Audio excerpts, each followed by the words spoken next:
Sa ulo ng mga balita, higit 8,000 kaso ng dengue na itala sa unang 2 linggo ng Oktubre.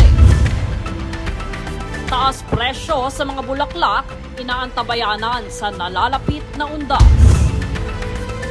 LTO inirekomenda ang lifetime ban sa lisensya ng road rage drivers. PPA naglabas ng core travel essentials ngayong undas.